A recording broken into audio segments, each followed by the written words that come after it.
The filtration unit woke me before the clock did, coughing in the corner like it had lungs to rattle. Its casing buzzed against the wall with a loose screw I kept meaning to tighten and never did. My bed was a sheet of synthetic stretched over a frame that had sagged into a crooked smile. It held me just high enough off the stained concrete to pretend the floor wasn't winning.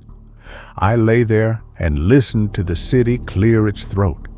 Belts spooling up, ducts exhaling, the first shift shaking itself into motion until the sound pushed me upright.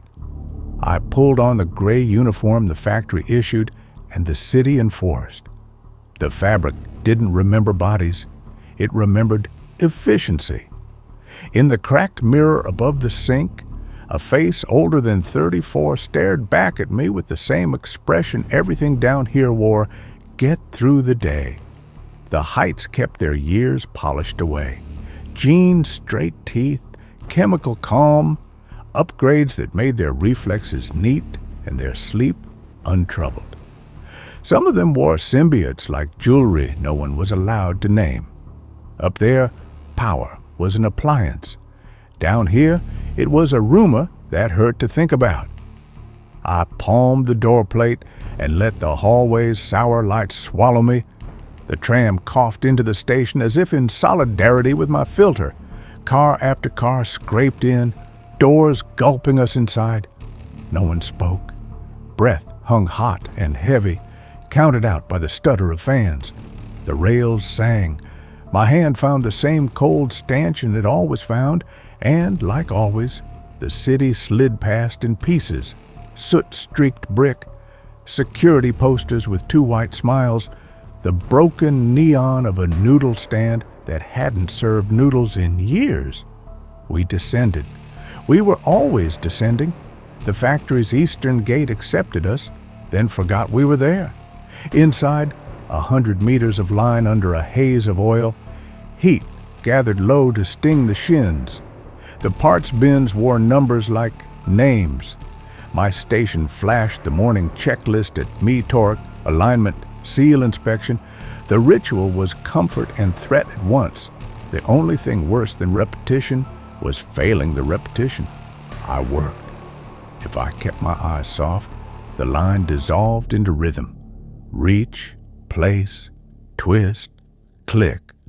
If I let them sharpen, the world came in like a knife. The upgrades in the heights supposedly came with the ability to focus on a single task for hours without drift. Down here, we trained endurance by need. 12 hours made a habit out of a man. 12 off taught him how to sleep anywhere, anytime, if the noise allowed it. Across the aisle, a woman everyone called Nail, because she always had one tucked behind her ear like a pencil, missed a seat and bit her lip hard enough to leave blood on the housing. She didn't flinch. She just wiped the smear with her sleeve and kept moving. Mistakes meant docked pay. Docked pay meant empty cupboards. Empty cupboards meant a visit from one of the safety nets that weren't nets at all. At mid-shift, a siren hiccuped and died. A supervisor walked past with the practiced swing of a man who existed to be seen. He counted with his eyes. He nodded at numbers only he could see. We were tallies and tolerances, and he was the pen. I kept the pace and let my mind walk. It always walked to the heights, even when I told it not to. I thought about their towers that threw back the sky, their windows that never needed cleaning, their way of moving through the world as if the world had been arranged for the purpose. I thought about symbiotes, because every story down here eventually did. I'd heard the same whispers everyone heard, that the creatures were part machine, part animal, that they spoke directly to the brain in a language you didn't know you knew, that once you were bonded, you could lift a man with one hand or read a room like a set of schematics. The official channels called them regulated assets reserved for qualified citizens, which meant not us. When the end bell finally peeled a layer off my nerves, the tram home was a press of damp uniforms and air that smelled like tired metal. I got off a stop early to walk the last kilometer. The alleys behind Level 3 always felt like a place where the city forgot to be itself. You could almost hear your own footsteps there. Fog had settled low, scraping my calves when I cut down a narrow service lane to shave a block. The lane opened into a pocket of brick and shadow with a single dead lamp. I leaned against the wall and let my spine lengthen slowly back into a human shape. The filter's rattle wasn't in my ears out here. The city's grind had been pushed to the edges. That's when I saw him. He came from the far end of the alley with the slow confidence of a man who never had to decide if he belonged. Long coat, clean boots, hair that hadn't learned to lie down in damp. It wasn't just the clothes. It was the way he held his attention tight and exact, as if hugging it would keep it from catching on anything unprofitable. People like that didn't come down here unless they were lost, paid, or dangerous. He stopped 3 meters away, smiled like he knew something I didn't, and said, "You look like a man tired of being stepped on." I didn't give him anything back. The alley had ears. He didn't seem to mind the silence. He took me in as if I were a machine he was considering buying, not with hunger, not with pity, but with a practical interest in capacity and wear. "I'm not here to cause trouble," he said. "I'm here to sell you a way out of it." "Not interested." He let me take 2 steps toward the street, as if measuring the length of my refusal. "It's off the books," he said. My 3rd step didn't happen. He showed me the case as if unveiling a dessert at a table where no one had ever eaten dessert. The seal sighed when it opened. Inside, in a transparent capsule, a thing moved. It was smaller than my palm, skin like smoke and jelly, threading itself against the glass with curiosity or irritation. It pulsed in a way I felt in my teeth. Heat lifted off it like breath. "Unregistered," he said. "Powerful." The fog tightened around my ankles. My heart did the opposite. "They don't come down here," I said. "They don't," he agreed. "That's why this one matters." "What's the catch?" He looked past me as if checking whether the alley had become more private while we talked. Then his eyes returned, and I saw a glint there that made me think of polished gears. "No catch," he said. "Just a price." Less than what it costs to stay the same. I couldn't hear the city anymore. I could hear my own blood. He closed the case. The sound carried like punctuation. "Old warehouse on Canal," he said. "Tonight, midnight. You walk in as you are. You walk out as you aren't. The enforcers have a lot to do and not enough hands to do it with," he said, and smiled like a man telling a joke that no longer needed to be funny. "Don't bring anyone. Don't tell anyone. Don't be followed." I knew better than to let my face show what my head was doing. I made my mouth say, "I'll think about it," the way you say, "I'll pray on it," to a God you don't believe in.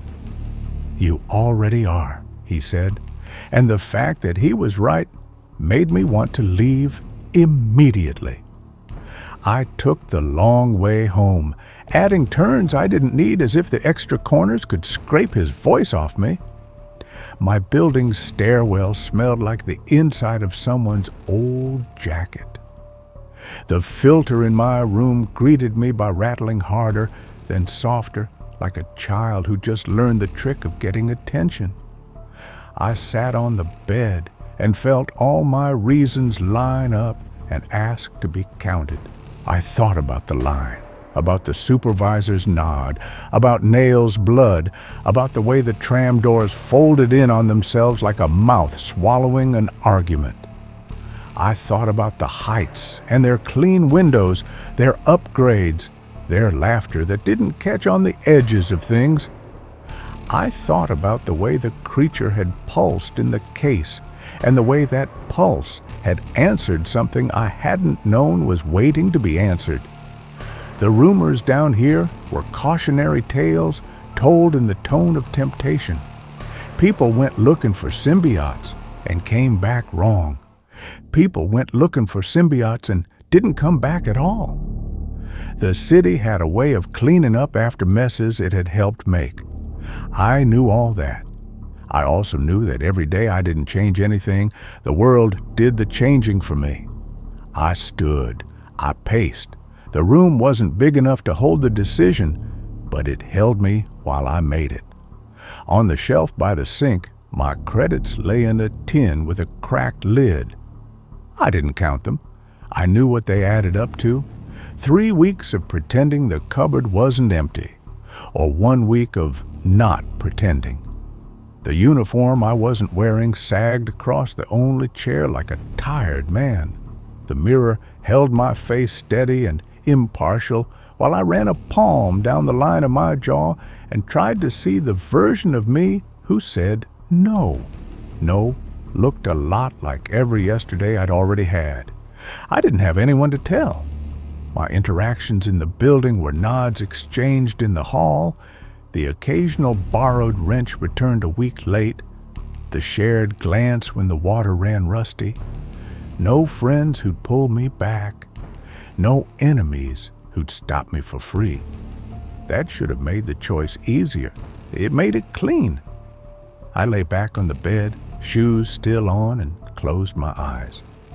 The city worked through the wall. Somewhere a pipe knocked. Somewhere a fan fought for its life. And I waited for fear to get loud enough to be useful. It didn't. It stayed small and sharp behind my ribs, a tool I could lift and turn in my hand. I don't know how long I lay there. Long enough for light to slip from gray to iron. Long enough for the clock to tick past the point where staying put would be a commitment. When I opened my eyes, I felt as if the room had shifted 2 degrees to the left. The filter rattled, then held its breath. I stood, put on my coat, and checked the hallway. No one. I descended the stairs, counting steps without deciding to. At the ground floor, the door stuck, then relented. Outside, fog rubbed itself along the street like a cat against ankles. The city had dulled to a low thrum that sat as steady as my own pulse. I tucked my hands into my pockets to keep them from giving me away and walked. I didn't take the tram. I took the old routes I'd learned when I first moved down here, the ones that threaded me under cameras and around angles where light pooled at the wrong times. I kept to the clot of buildings that cushioned their own noise. A pair of kids played kick the blind vent with a crushed can and watched me with the blank interest children reserve for adults who look like they're going somewhere they shouldn't. I nodded. They didn't nod back. Canal Street cut the district like a healed wound, a wide scar of cracked asphalt, with metal teeth jutting up where rails had been pulled and never replaced. The warehouse he'd named lived in a row of bodies waiting for their autopsy. Windows punched out, doors chained, tags scabbed over older tags in a history of names that had never been real names. I recognized it the way you recognize a person you've been warned about, not by features, but by the feeling in your stomach when you see them. I stopped half a block away and let myself breathe. The fog had thinned to a damp sheen that made the streetlights look taller. The air tasted of metal and the old rain. Something nocturnal skittered under a dumpster and scolded me for existing. Midnight was a few minutes away. You can tell the city you're not going to do a thing right up until you do it. After that, the city tells you. I watched the second hand twitch its way across the face of a public clock that hadn't kept good time since the flood before last. When it lay straight down, I started walking. At the warehouse's sidewall, a panel hung crooked where someone's pry bar had found purchase and then found disinterest. I slid a hand under and felt the cold bite of damp metal. It scraped my sleeve when I lifted. The opening was just wide enough to choose. I ducked, stepped into the smell of rust and oil and old ambition, and let the dark take me the way the tram did every morning, swiftly, completely, with the certainty that whatever happened next would happen whether I thought about it or not. Inside, the warehouse was a husk that remembered being useful. Air tasted of wet metal and old oil. A strip of work lights hummed at the far end, making an island of hard white in a sea of dark. He stood beneath it, the man from the alley, long coat now buttoned to the throat, and next to him a thinner shape bent over a table of instruments laid out with the care of a ritual. The thin one's hands twitched even when they were still. "You made it," the coat said. His voice carried like it knew where it was going. Good. I didn't bother with names. He didn't offer one. The thin man glanced up and tried a smile that didn't fit his face. "Heron," he said, and pushed his glasses higher with a knuckle that clicked. "Doctor, by license and by habit." The table was a story told by stainless steel. Clamps, sutures, a syringe with a fat-bellied barrel, a device that could have been a punch or a drill depending on what you needed it to be. A folded cloth covered a case I recognized before he bared it. The coat lifted the cloth like unveiling a statue and undid the seal with a soft, expensive sound. It moved, smaller than my palm, skin that wasn't skin. Light went through it and came back wrong. Every time it flexed, heat came off the capsule as if the thing warmed the idea of touch itself. "Unregistered," the coat said, the way people say single origin. As promised. Heron had me stripped to the waist. Leather straps waited at the table corners like decisions already made. "Just a precaution," he said, and the flicker at the corner of his mouth said he wished the word were bigger. "Last turn," the coat said, and his eyes softened in a way that wasn't kindness, so much as accuracy. "You can still step away." I lay down. Leather took my wrists, then my ankles. The table's cold made a diagram of my spine. Heron snapped on gloves, tore a packet with his teeth, spat the corner neatly into a tray. The needle slid in at the shoulder and pushed cold fire down my arm. "Local," he said. "It will dull the edges." The coat held the case where I could see it. Up close, the symbiote's motion wasn't restless. It was curious. It pressed against the inside of the capsule in a slow, deliberate test of boundaries, then withdrew as if making a note. My throat worked and produced nothing. Heron set a pad of gauze at the base of my skull and touched a point with a marker. He cleaned a circle of skin until it went numb with the smell. "Breathe," he said. "In, out." The coat opened the capsule. The warehouse got very quiet. The symbiote lay in the dish like a puddle deciding whether to be water. When Heron lifted it, it held together enough to be lifted, but only just. It made no sound. It made a sense, like a hum caught half in the ears, half behind the eyes. "Ready," Heron said, and did not wait for the lie. When it touched skin, all the stories I'd ever told myself about what this would feel like died of underestimation. It wasn't pain first. It was pressure. like a hand laid gently at the base of the neck. Then a weight, as if someone had set a small warm animal there. Then heat, and the heat had shape. It learned me. It found the first seam and slid under it with the patience of water and the intent of a blade. My hands curled against the restraints. The leather creaked. Heron's voice came from far away. "Good, good, don't fight the onset." I had tried to tell him I wasn't fighting. I was being fought. The symbiote nosed between fascia and found the column of vertebrae like a climber finding a hold. Something delicate and numerous, filaments, unfurled across the bone. I felt it not as contact, but as inclusion, like a new word in a language I'd been speaking all my life without knowing I needed it. Then pain arrived, late and thorough, rising with the inevitability of a tide. It erased everything it did not need me to remember. "Taking hold," the coat said, very satisfied, very close to my ear. His breath fogged the edge of my sight. The world narrowed to a tunnel and widened to a field. Contradiction stacked, bright and black, cold and burning, held and fallen. I realized I was making a noise only when Hiron said, "Almost," in the tone a person uses to a child who is bleeding and must not look. Something clicked in my head without touching any part that could click. My heartbeat stumbled, then found a new rhythm that did not belong to me alone. The symbiote's heat eased. The filaments that had been all blade settled into lace. And then, as if someone had remembered to flip the switch they'd forgotten at the start, the pain shut off.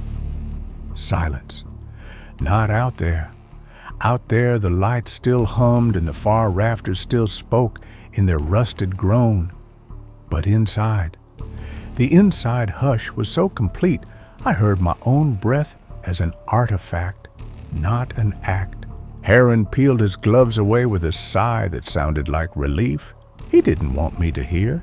He was sweating. The coat was not. He looked like a man who had just watched a weather pattern do what his charts had promised. "How do you feel?" the coat asked. I lifted my hands. The straps were still tight. I hadn't felt him unbuckle them. When he did, the leather marks on my wrists looked like someone else's. I sat up. The world was high definition without being brighter. The dust in the beam of the work lights didn't drift anymore. It orbited.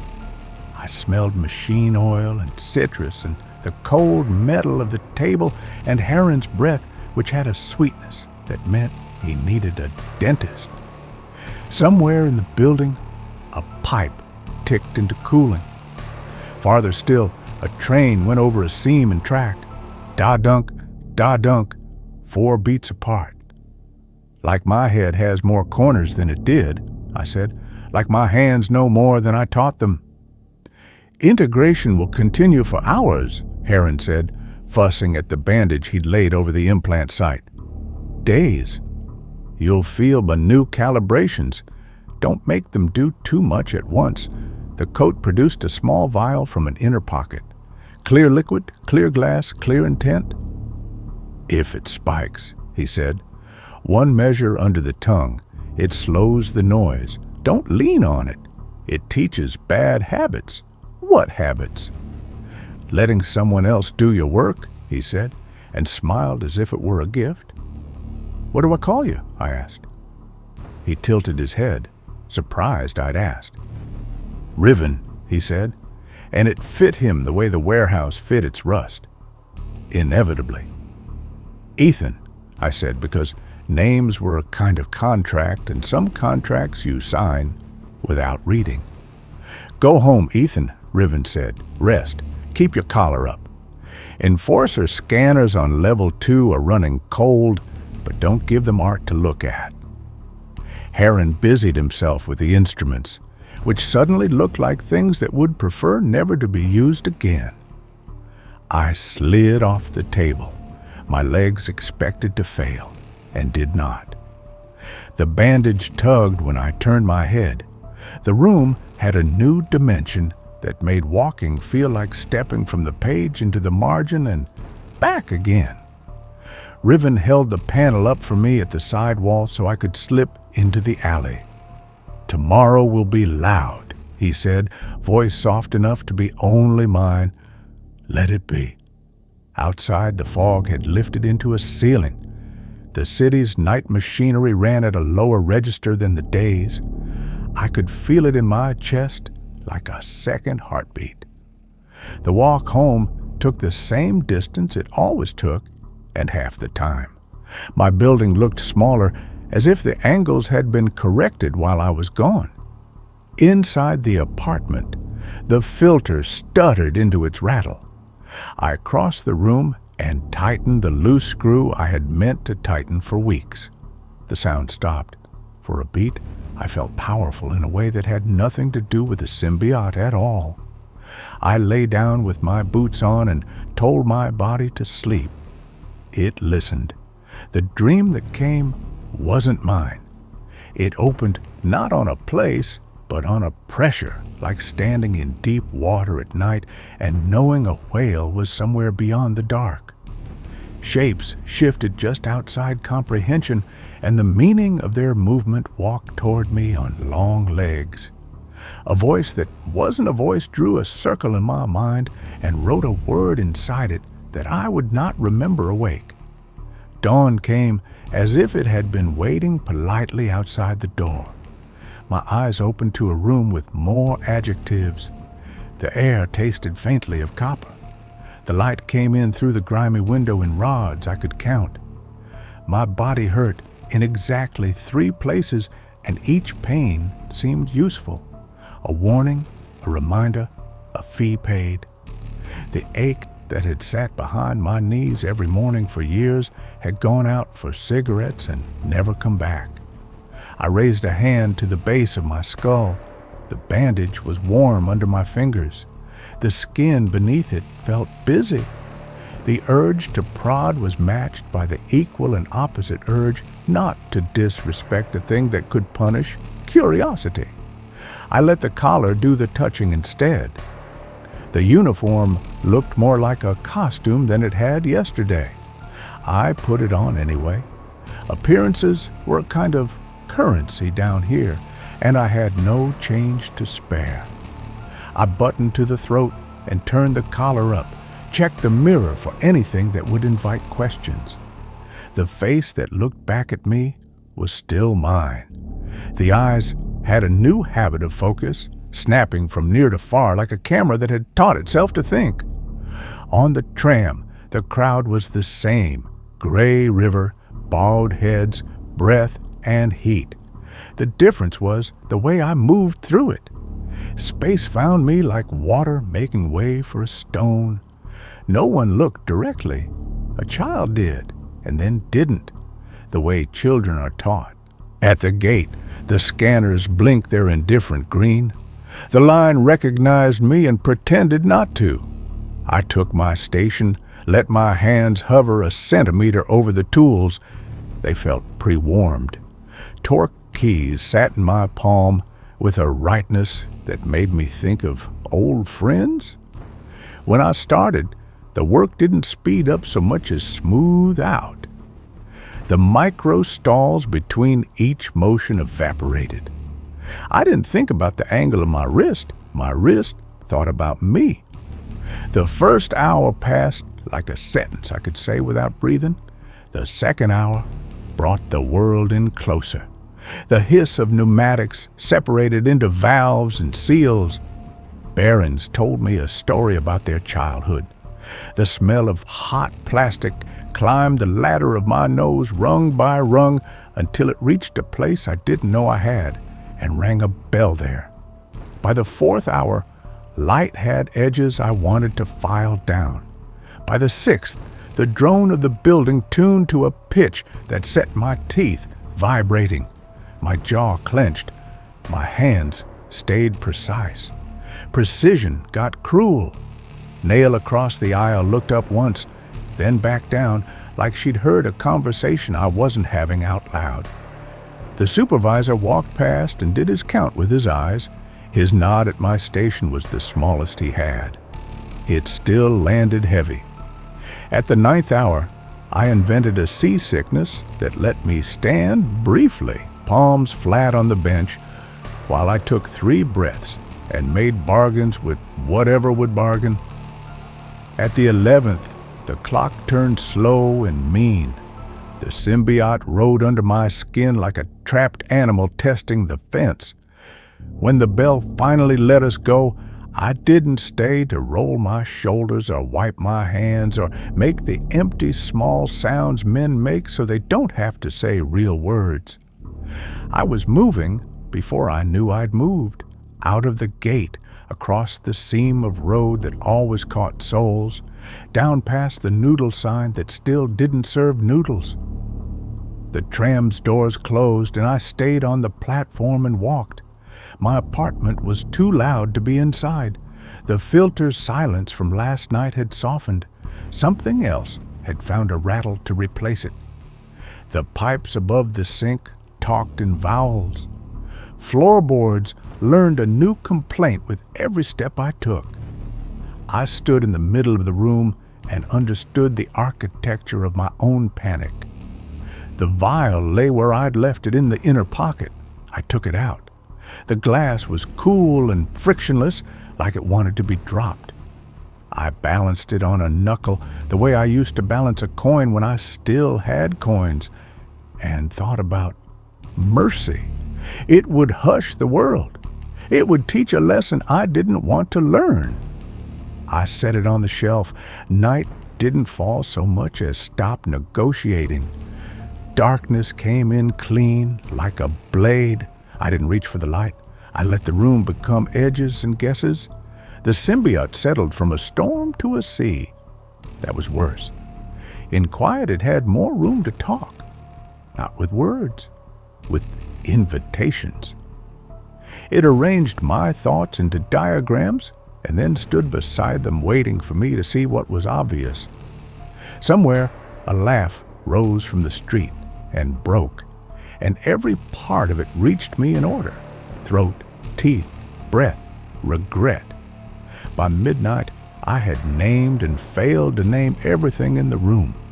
By 2, I sat at the edge of the bed and stared at my boots as if they could answer the question. By 3, the answer arrived wearing the face of what I already knew. I needed to ask the man who had sold me the thing inside me how to live with it. I pulled on my coat, collar up, and went back the way I'd come the night before. The city's night had a different set of guardians. Cat's eyes flashed orange, then gone. A delivery drone took a corner too wide and apologized with a change in pitch. The alley where we'd first spoken waited. Fog had retreated to the gutters. The dead lamp was still dead. I stood where I'd stood and waited because I didn't know what else to do. He wasn't there. "Looking for someone?" a voice asked from the side, as if it had been practicing the line on other men. Riven stepped out of a doorway I would have sworn was too narrow to hold him. The long coat, the casual stance, the attention held tight and close. His face did a small thing when he saw me: approval or amusement or the recognition that a plan had proceeded on schedule. "You were right," I said. My voice sounded like sand. "Today was loud." "It will be," he said, "until it isn't." He let the quiet hold between us until it became an agreement. "You want answers." "I want instructions." "Close enough." He reached into his coat and came out with a folded scrap. "Tomorrow night," he said, "after sunset, an old church at the edge of the district. It's a place where the noise is organized. What happens there? You learn what you bought," he said, "and why it was ever for sale." I opened the scrap. An address, written in a hand that didn't need to be beautiful to be legible. My thumb left a clean mark along the margin where the paper had been clean already, proof of how dirty my hands were. I folded it once more and slid it into the inner pocket with the vial. What if I say no? I asked, because the man I had been yesterday would have. You won't? He said without malice. But if you do, then you will keep getting louder until the city hears you and asks you to be quiet in its way. He turned to go, then paused. Keep the collar up, he said again, almost absent-mindedly. You've got the look of a man starting to stand up straight. That draws the wrong kind of attention. When he was gone, the alley was only brick and damp, and a lamp that owed no one light. I stood for another minute to see if the night would offer me anything else. It didn't. I walked home by a different route, in case anyone thought routes meant anything. In the apartment, I didn't undress. I lay down with my collar still turned and the address a small, sharp rectangle over my heart. The symbiote thrummed once, twice, like a question. I didn't answer. Sleep found me anyway and showed me doors I'd never seen, set into walls that had never existed, and beyond them, a space that was not a room and not a sky, and too much like both. When I woke, it was still my room. The filter tried and failed to rattle. The day started sharpening itself outside. The address sat warm under my palm. Tomorrow had a shape now, and the shape had teeth. I let the day pass with the curtains drawn and the filter quiet for once. The city's grind muted to a low animal in the walls. I didn't ride the tram. I didn't risk the line. I lay on the bed and watched light crawl across the ceiling in slow rectangles, the symbiote pulsing under the bandage at my neck like a second thought that refused to become first. When hunger tapped, I ignored it. When fear tapped, I answered and asked it to speak plainly. It didn't. Fear prefers suggestion. After sunset, I put on the gray uniform, turned the collar up, and slid the scrap of paper from my pocket. The address had creased itself into the shape of my thumb. I folded it back the way it wanted and went out. The church sat where the city forgot to finish itself.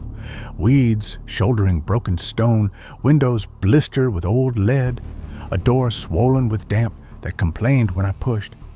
Inside smelled like dust and iron and a long time of no one. My eyes adjusted in steps. A nave opened.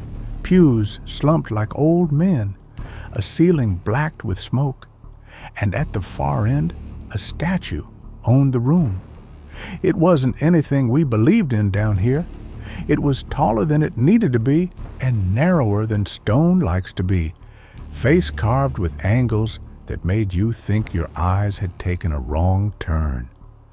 The longer I looked, the more it felt like it was looking back in a way that didn't require eyes.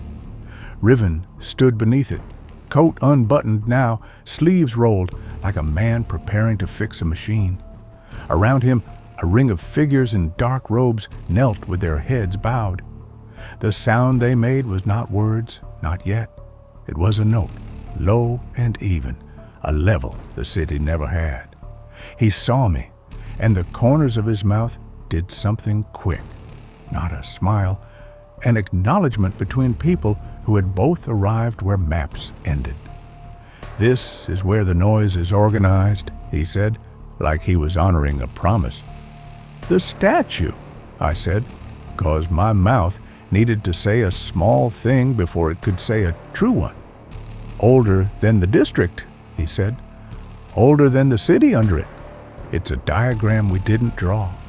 The robed figures took the note and shaped it. Their voices braided into something that found the symbiote without asking me for directions. It answered. Heat climbed the back of my neck in a steady line, not pain, not yet, just intention. Riven held up a cup. The liquid inside caught the light and refused to let it go. It completes the tuning, he said. The graft listens better after. Better for who? For what comes next, he said, and there was no room in his tone for misunderstanding. The symbiote pressed at my throat from the inside, a nudge that felt like hunger.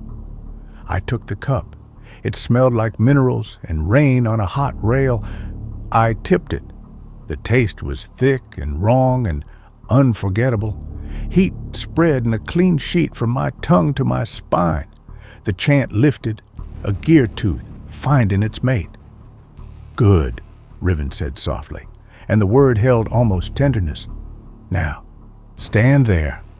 He placed me at the foot of the statue, where the floor had been worn into a shallow bowl by knees and hope. The robed figures converged with practiced hands and a gentleness that had no kindness in it. Rope, wrist, chest, thigh, knot. The symbiote let it happen. That scared me more than the rope. What is this for? I asked, and my voice came out from far away.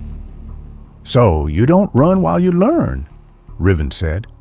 He stepped back and lifted his hands the way a conductor does before a first note that everyone already knows. The chant climbed. It wasn't loud. It was exact. It threaded the room, and then it threaded me. The symbiote rose in me like a tide that had been waiting somewhere out beyond the last buoy. My pulse tried to keep up and failed. The statue's stone eyes brightened by degrees, not glowing exactly, but remembering light. Listen, Riven said. Hear the seam. I did. It sounded like a pressure that had learned to sing. Cracks gathered on the statue's chest in a spider web. Not broken, opening. The air shifted temperature without changing degrees. The dust in the beams moved as if a door I couldn't see had been opened to a place where dust didn't exist.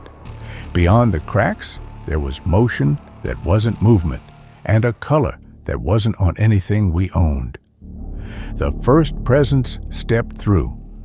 Tall the way cliff faces are tall, skin like stormed leather, a mouth that unspooled smoke that ate its own shadow. It bent the room around it without caring. Another followed, another. The church stretched to hold them and didn't. The edges of the world tried to decide whether edges mattered. The robed figures dropped their foreheads to the floor.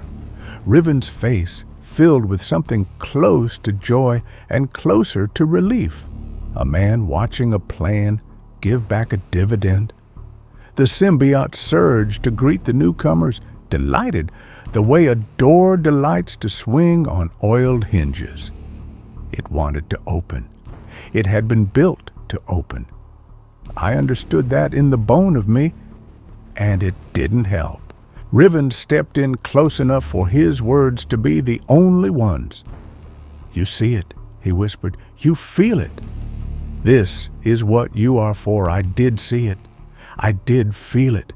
And for a long, thin second, I wanted it. Not the power, the end of wanting, the quiet, the certainty of being used by something that would not second-guess me or itself. But in the clamor, a small habit I had learned on the line raised its hand and asked to be heard. You don't leave a seam open because opening is easy. You close it because something on the other side belongs there. You turn until resistance meets you, and then you lean with the right pressure and not 1 ounce more. You save systems by respecting tolerances. There is holiness in maintenance.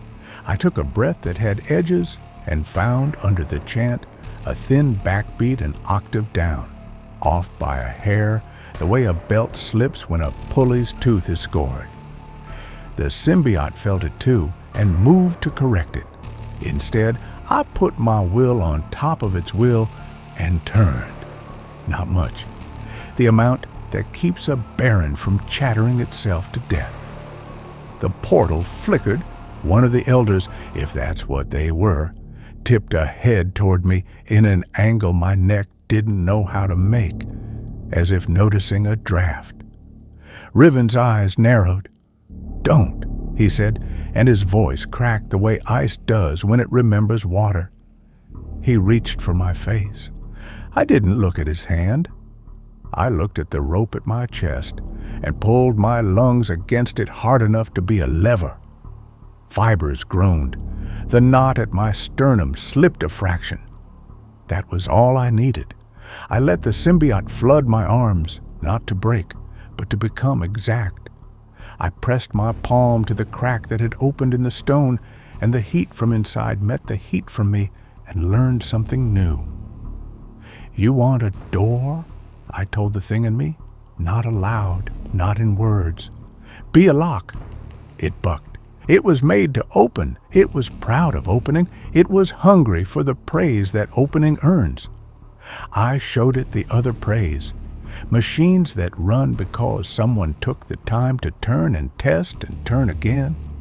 Lines that stay quiet because the people on them respect the math. Lives that don't end because a seal held.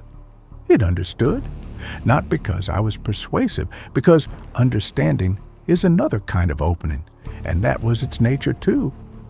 We turned the note together, 1 degree, 2, the way a man brings pressure down onto a lid until the hiss stops.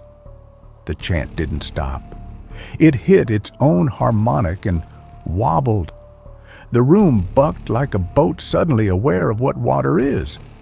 Behind the split stone, the color that wasn't rolled back and shoved against itself in a sulk. Riven lunged, a blur of cloth and intent. The old part of me, the one that had thrown its body between a falling crate and Nail's shoulder last winter without checking for thanks, caught him by the lapels, moved him aside, and set him on the floor with an efficiency that denied malice. He hit the flagstones and stayed there, making the sound men make when they have just realized the limits of their guesses. "Chosen," something said, not in the air, but in the place the cup had warmed. And this time the word was a question that wanted my consent. "No," I answered, and felt the symbiote take the shape of that word with me. "Custodian!" The portal clenched like a wound closing. The last of the elders, a head taller, a little slower, a little too sure that momentum still belonged to it, turned its face toward the seam and stared through the narrowing gap at me. It didn't have eyes, but it managed the effect. It put something inside the look. A weight, a stain, a promise that patience was not a weakness when time had no teeth. "Hold," I said to the symbiote, and it held. Stone re-knit along the crack as if someone pressed rewind, except it didn't go back to what it had been. It went to what it needed to be now, a seam with memory in it. I felt filaments of me, of it, thread the fault and make barbs there, not to keep others out forever, to require the right hands and the right pressure next time, if there had to be a next time. When the last light winked out, the silence laid down so suddenly my ears rang. The robed figures collapsed inward like paper burned from the edges. One scrambled, made it to his knees, and decided not to try standing again. Riven rolled to his side, eyes open and full of a math he didn't like. My wrists were free somehow. My chest still wore rope dents like poor tattoos. I slid down the statue and sat with my back against warm stone that had no business being warm. The symbiote panted in me, and the sound of it echoed the way the city echoes at 4 in the morning when the last drunk sings to a train. "You closed it," Riven said, like a man reporting a crime to the person who committed it. "You had one job and you changed it." "No," I said, and surprise loosened his jaw by 1/2 inch. "I listened." The job changed. We sat in that for a while, me with my knees up, him with one hand on the floor, the ring of robed bodies breathing smoke into the room's cold. The statue did nothing at all, which meant everything at once. When I stood, my legs shook. I didn't make them stop. Trembling is a kind of truth. I looked at Riven. He stared at the seam, and then at me, and then at my hands, as if all three had taken turns answering a question he hadn't asked. "This isn't over," he said, and in another mouth, it would have been a threat. In his, it was a scheduling note. "I know," I said. I reached for the bandage at my neck and thought better of it. "Next time, bring proper tools." "I did," he said, and finally, belatedly smiled. "You were one of them." I left him with his congregation of men who had thought kneeling was the same as understanding. Outside, night had decided to be honest about the cold. The air carried the city's ordinary stink, oil and rain and regret. Far off, a siren wound up, found itself unnecessary, and settled down again. I followed a different route home, as if changing streets could change what had changed in me. My building greeted me like a dog that doesn't know why it loves you and doesn't care. In my room, the filter sat quiet because I had tightened the screw. I lay down on the bed without undressing and listened for the pitch of everything. The symbiote lay with me the way a tool does when you put it exactly where it belongs. Sleep came and brought the ocean that isn't water. It brought a horizon with no curve. It brought the look the elder had left between my ribs. Not pain, not mark, but a place that would answer, if called. Beyond that, another sound woke me, the city clearing its throat to start the day, and threaded through it, thin but present, something like the chant I'd heard in the church, coming from far across the district and farther still, and under that, a dozen whispers using the same name in different mouths. Riven, Riven, Riven. I lay in the near light and counted my breaths and waited for the fear to tell the truth. It did. You can close a thing once. You can close it again. If you mean to keep living here with these people and their tired backs and the way they keep showing up, you will be closing it a lot. I dressed for the line. I buttoned the collar. I checked the mirror and saw the same face with new habits in the eyes. On the shelf, the vial sat where I'd left it. I didn't take it. Outside, the tram would cough into the station like always, doors opening to swallow us. My hands would find torque and tolerance. Somewhere under the racket, a seam would complain. I locked the door behind me, and as I stepped into the hall, the symbiote found the city's note and turned it just a fraction, just enough. And the world made a sound like a bolt seating.